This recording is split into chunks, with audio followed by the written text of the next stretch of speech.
meio estranha. Aí chama a diretora. Depois que chama o trio, inferniza a vida de quem? Da família. Até a família ir atrás do diagnóstico clínico. Então, nós também temos nos preocupado, enquanto grupo de pesquisa, de também colocar em análise o que nós chamamos de laudo do olhar, ou laudo subjetivo. O laudo como nós olhamos o outro. Né? E aí é uma questão que é pouco discutida na escola. A gente, agora, com a pesquisa do ONESP aqui no Espírito Santo, nós tivemos uma excelente possibilidade de refletir sobre esta questão. Quando o professor dizia, a primeira pessoa a avaliar o aluno sou eu. Quando eu começo a entendê-lo como alguém diferente, como alguém que não dá conta de acessar esse currículo engessado. E a partir desse processo, aí começa um ciclo de investigação, até chegar no laudo do médico. Né? Pode passar. A quarta questão são os atravessamentos do currículo, das avaliações de larga escala, conflitando com a questão da educação especial. E aí, os professores se perguntam, efetivamente, no dia das provinhas de avaliação de larga escala, o que eu faço com os meninos? Inclusive, tem criança que ela é convidada a não comparecer à escola, com medo da nota da escola, né, cair. Então, essa questão, tem um atravessamento das avaliações de larga escala, ou cobrança dos sistemas de ensino, determinando metas a serem alcançados pelas escolas. E aí, uma escola que está se vendo diante de uma camisa de força, de dar conta de um menino sem deficiência, que tem que alcançar uma meta, e como a professora falou, aqui no Espírito Santo é muito forte a questão da competência e habilidade, que está prevista nos currículos da rede municipal e da rede estadual, e aí competência e habilidade pressupondo um padrão de menino, não sobra tempo para trabalhar com esse menino com deficiência. E eu lembro agora no pós-doutorado, na escola que eu fiz o estudo, uma professora chegou na sala de recurso e disse, faremos agora um intercâmbio. O intercâmbio significava, nós vamos juntar os meninos do terceiro ano do ciclo da alfabetização, meninos que já sabem ler, menino que sabe mais ou menos, menino que não está lendo. E olhou para a professora de educação especial e olhou para mim e disse, nem abra a boca para discutir inclusão, você fica com os deficientes. Porque eles não vão aprender a ler mesmo, e eu não tenho tempo de dar conta deles, porque o ano está acabando e eu tenho que mostrar o resultado que o sistema municipal de ensino está cobrando. Pode passar. E, por último, o fortalecimento dos conceitos de adaptação. Né? A gente tem se preocupado muito com essa ideia no campo da educação especial, mediante a ideia de um currículo fechado, cresce muito a ideia de adaptação curricular, flexibilização curricular, adequação do currículo. E aí, quando a gente vai ver o que está se transformando isso, é quase a ideia, eu dou pouco para aquele que é pouco para mim. Quando eu atravesso essa questão do laudo do olhar, com um menino que tem uma trajetória diferenciada, que já tem uma concepção de que ele não aprende, que ele não pode, aí nasce aquele conjunto de atividades que nós tiramos, aqueles livros que nós compramos, que tem atividade pronta, e nós colamos no caderno do menino, muitas vezes, e aí tem uma concepção de, olha, adaptei o currículo, flexibilizei o currículo. E aí quando você vai ver, aquela adaptação traz em si a ideia de que eu tenho um currículo enxuto, menor, pormenorizado. Eu sei que ela já mostrou aqui os 10 minutos, mas só para a gente relembrar uma questão do laudo do olhar, quando eu faço a tese de doutorado lá em Vila Velha, e a escola, ela queria me apresentar os meninos que a escola tinha com deficiência. E era muito comum os professores utilizarem a expressão só, quando ela ia me trazer uma criança para eu conhecer. Então era muito comum ouvir, Joãozinho só gosta disso, Maria só quer aquilo, o outro só dá conta disso. E aí nós fomos discutir no campo do currículo o impacto do só na aprendizagem dos meninos, porque o só trazia a ideia do menino diminuto, frágil, pouco, que não dá conta, e uma professora dizia, olha, eu tenho que dar a comidinha para ele igual passarinho, um pouquinho, senão engasga e não dá conta. E aí quando você ia ver o impacto do só, o só levava a ideia de um currículo adaptado. E quando você ia ver o currículo adaptado, era um conjunto de atividades conectadas, que a escola chamava de atividades mais fáceis para meninos mais fracos. Pode passar?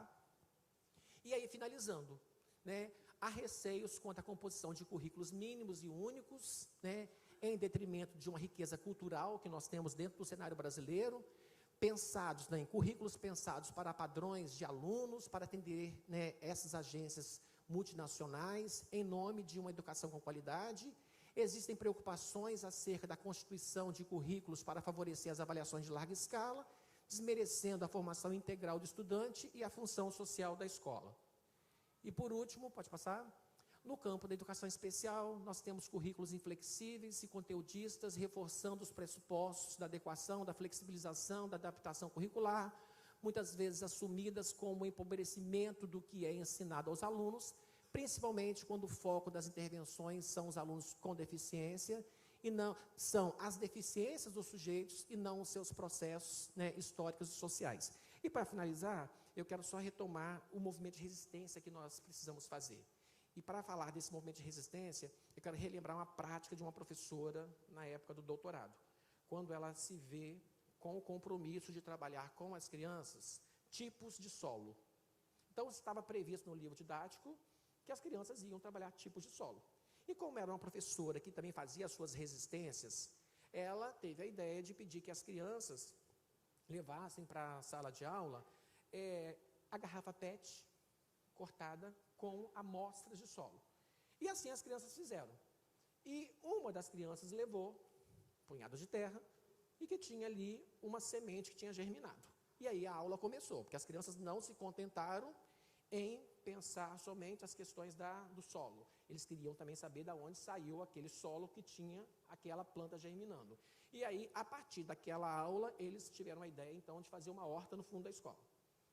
E fizeram uma horta para acompanhar o processo de germinação das plantas. E aí o Michael Jackson morreu.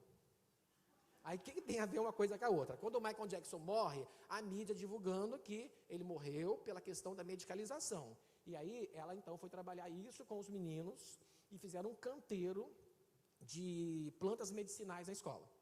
E ao fazer a degustação, ela entrega a folha da hortelã para Gustavo, um menino com deficiência. Gustavo pega, coloca na boca e grita. E ela pensou, ele se machucou. E ela pergunta, mas o que foi, menino? Ele dizia, não sabia que existia pé de frigels. E ao falar pé de frigels, eles foram estudar, então... Eles foram estudar se realmente havia a composição da hortelã no frigels. E ao estudar, eles começaram a perceber que aquele código de barras que tinha na bala, também encontraram no potinho de semente que eles compraram para fazer as mudas. Então, a professora se pergunta, quem pensou o currículo prescrito teria condição de dizer a dimensão desse conhecimento? Então, nós queremos na escola fazer resistências, e nós queremos resistência igual essa professora faz. Uma professora que resiste a um processo imposto e no cotidiano da escola, junto com seus alunos, ela reinventa a sua prática e ela mostra para o menino que tem sim uma relação entre o solo, entre o processo de germinação, entre a horta, entre Michael Jackson e entre a questão do frigels. É isso.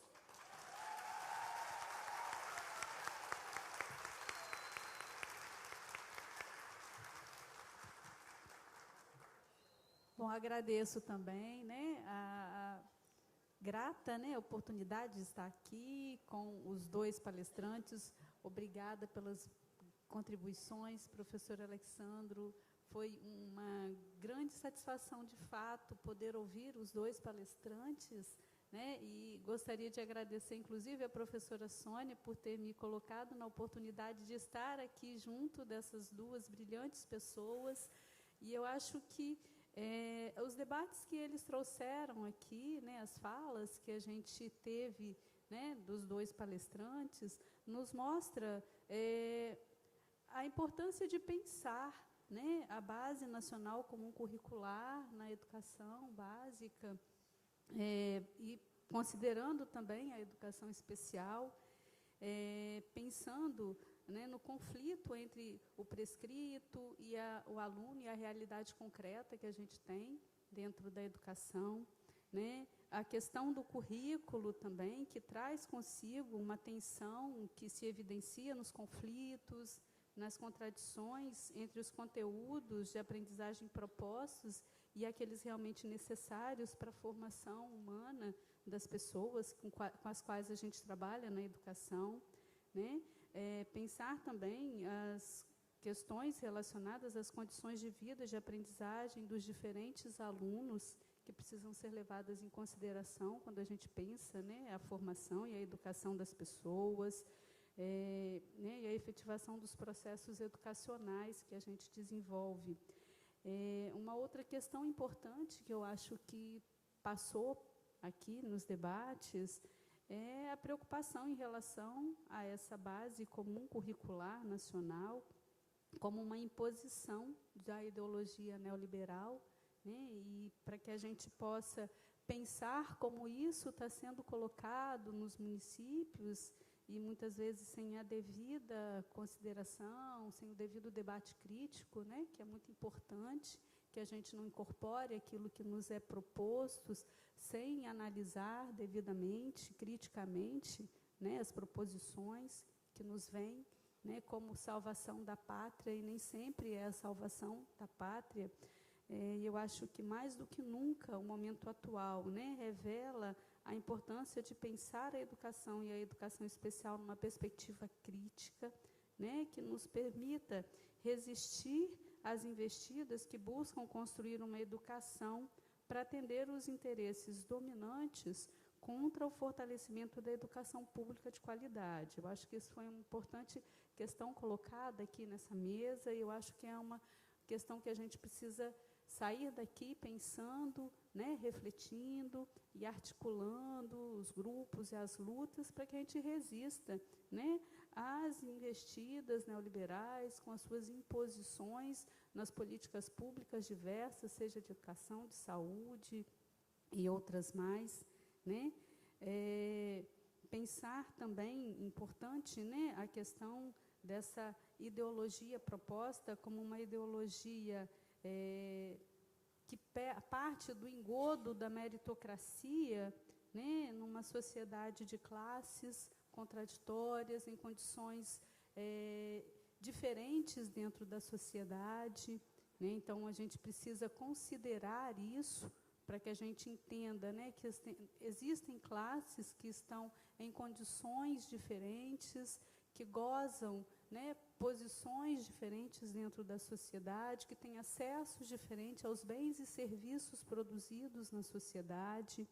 Então, essa é uma questão importante para a gente pensar a respeito, né, da base nacional comum curricular e pensar as propostas, né, que ela traz como uma formação alienante ao trabalho, né, formando, de fato, as pessoas que interessam às classes dominantes, né, e também ao mercado que lucra com a educação.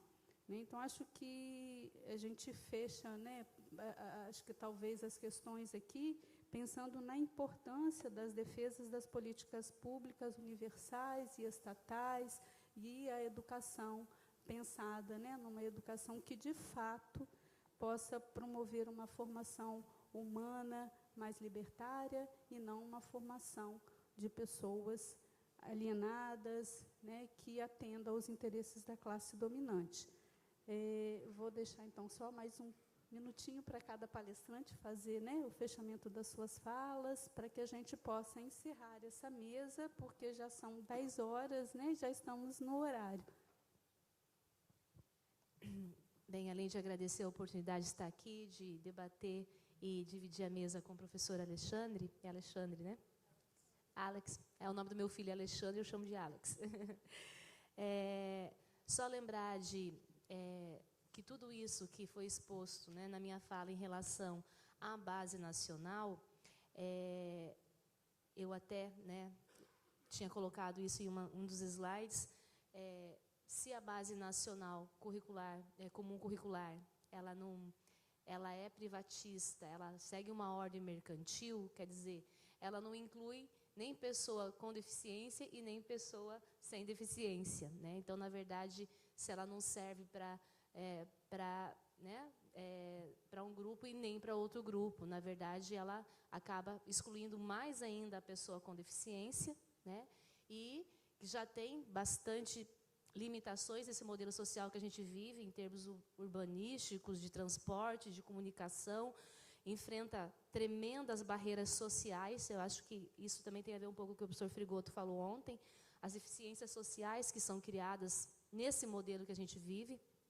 Então, realmente, a BNCC, ela não serve nem para pessoas com deficiência e também sem deficiência. Então, realmente, é uma BNCC que a gente precisa resistir e ver o que a gente pode fazer na hora de fazer as reformulações dos nossos currículos nas redes municipais e estaduais, para não fugir à nossa concepção teórica. O Alex falou que aqui em Espírito Santo já seguem, de certa forma, as competências, né? No Paraná, não. No Paraná, a gente tem experiência de trabalhar já há muito tempo com a pedagogia histórico-crítica, tanto no estado como do município de onde eu venho. Mas a gente sabe que acaba sendo infiltrando, né, essa concepção que perpassa aí a BNCC. Eu acho que o papel da universidade, de vocês que estão participando do seminário e tendo esse conhecimento, acesso a essas informações, é realmente se organizar nas suas associações, os municípios e estados que têm os conselhos estaduais e conselhos municipais. Nós, enquanto professores, podemos pressionar os conselheiros, porque nenhuma reforma passa sem passar pelos conselhos, ou conselho municipal ou conselho estadual. E a gente pode fazer o processo de resistência, como nós estamos fazendo no município de Cascavel, no Paraná, não fugindo da nossa concepção teórica enquanto rede municipal. O currículo de Cascavel é a partir da pedagogia histórico-crítica. E aí vai tentar fazer algumas adaptações que são necessárias da normativa, mas não fugindo a nossa concepção não é por competências, a nossa concepção não é instrumental, a nossa concepção não é prescritiva. Então, tentando não tirar a linha dorsal do currículo, que é uma concepção de homem, né, de sociedade, de educação e de escola emancipadora. Eu acho que esse é o papel de quem está aqui e das redes, de estar cobrando do primeiro órgão aí, que é o Conselho, né, o Conselho Municipal, o Conselho Estadual de Educação. E fugir o máximo que puder dessa concepção alienante que está aí nessa BNCC. Muito obrigada.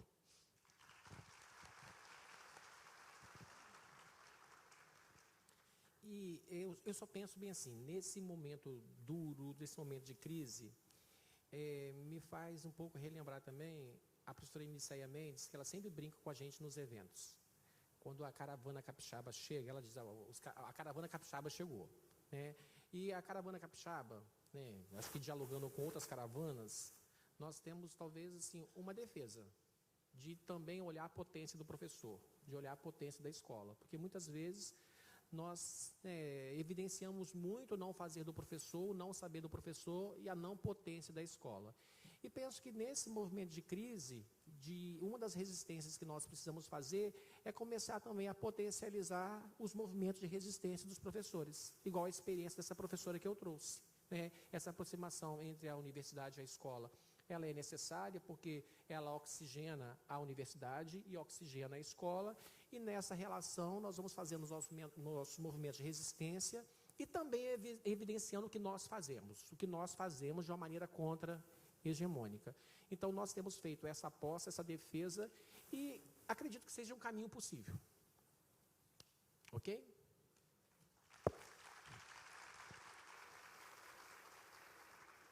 Bom, então nós encerramos essa mesa 3, agora da manhã, vamos para um intervalo e depois do intervalo retornaremos, né, para a mesa redonda número 4. Um abraço a todos e tenhamos um bom encontro.